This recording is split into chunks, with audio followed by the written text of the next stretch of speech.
Hello there and welcome back. Today I'm going to be talking about rhythm for reading in the classroom and also about the place of rhythm in society in the last 2000 years.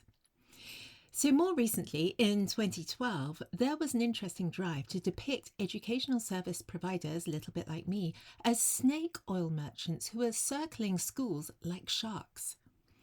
And this rather emotive language was then followed by a simple, rather reductive question, which was, what works? The messaging wasn't only happening here, but also in Malaysia, where our education system has a lot of influence.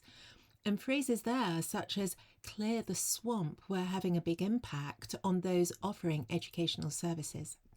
Emotional contagion spreads like wildfire when it is sparked by fear and suspicion.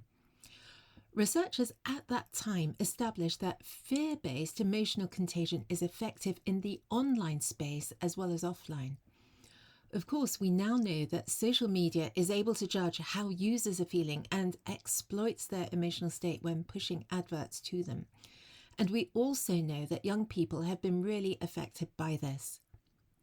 Since 2012, the results of the big experiment to deliver the curriculum using screens and tablets rather than paper and books are now in. The Guardian newspaper recently reported that there is a countercurrent which is growing in strength, with Denmark and Sweden considering a return to books and pens and paper. Now, a similarly drastic change in society took place in Western Europe 2,000 years ago. Religious authorities collaborated with the political elites of the day and reframed the traditional seasonal celebrations that took place regularly throughout the year. They also went even further and suppressed rhythm in the form of dancing and singing and music.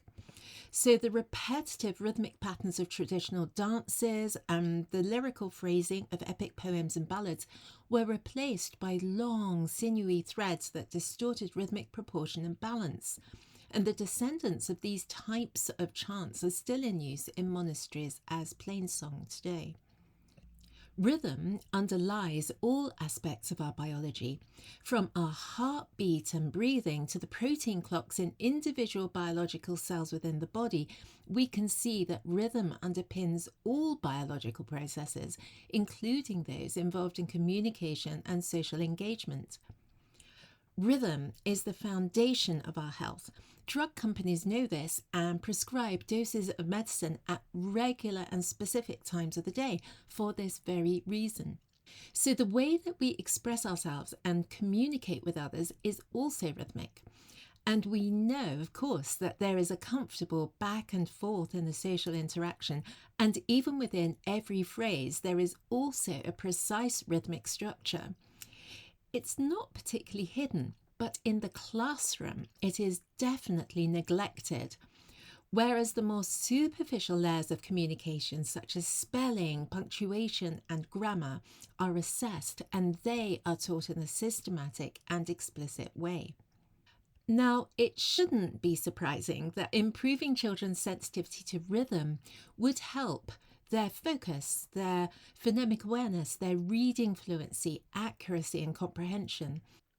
But in most schools where I have delivered rhythm for reading, there is a feeling of certain skepticism when I address the staff in a twilight training about rhythm. My role is to help to reframe rhythm and to help everybody to understand that it is impactful because it is part of our biology. In the first 2 weeks of delivering the programme, it can actually take a few minutes for the children to come out of the classroom because they're finishing off a piece of work. However, in week 3 of the programme, the effects are visible, and teachers, having seen the improvements in the children's focus and engagement, their listening as well, they release the children from the classroom straight away. And in some cases, the children are even waiting for me outside my room with a teaching assistant, so I don't even need to go and collect them. At this point, the teachers say to me, I can see the change. And as you imagine, I am always so happy to receive this kind of feedback because it's very important to me that teachers see these children who they were worried about transforming in front of their very eyes.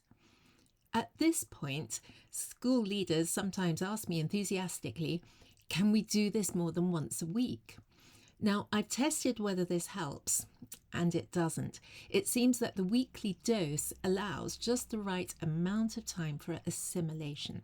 In secondary schools, when teachers have observed a session in week 2, they have been astonished to see that the children who were disengaged in the classroom can retain information about the names of notes for a whole week and then recall them immediately. These children will all put up their hands. They all know the answers and they are desperate for me to choose them. So they're in year 7, and despite that, their baseline reading assessments will have shown that they have a reading age that's 4 years below their chronological age. So the leaders in the room, they look at each other and they say, wow, this is kind of happening after just 1 week, and it was just a 10-minute session. When head teachers observe a rhythm for reading session in the middle of the programme, say in week 5, they can see that the children are reading music fluently. They are synchronized as well. They're moving their hands and feet at exactly the same time. And the background music is evocative. It's evocative of dolphins or maybe dinosaurs. And at that point, these senior leaders will look at what's happening and they say to me, this is unlike anything else.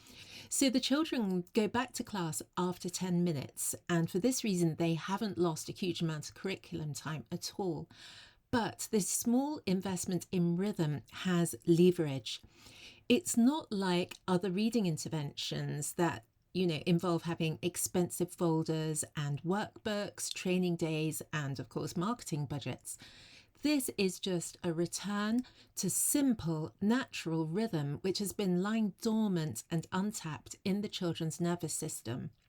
So this is what a lower key stage 2 phase coordinator said to me on a webinar, actually, about rhythm for reading. She said, we've been working together for about 10 years with Marion, and the biggest thing that we notice with the children is their change in confidence, seeing themselves as readers after just 6 weeks of doing the programme. Children that were reluctant to pick up a book, reluctant to read, reluctant to do anything around reading, see themselves as readers. They want to read and they start enjoying reading because they sort of internalize the kind of almost magic that goes on in the sessions. That shouldn't work, but does work. It really works for the children. If you're feeling curious and you'd like to know more about all of this, I've created a challenge called Joyful June. And you can sign up on the blog page for a webinar or for the newsletter. And either way, you will receive a free 20-page workbook, which will give you the Joyful June challenge. So I hope very much that you've enjoyed listening to this post. Thank you for joining me here today, and I hope to see you soon. Bye for now.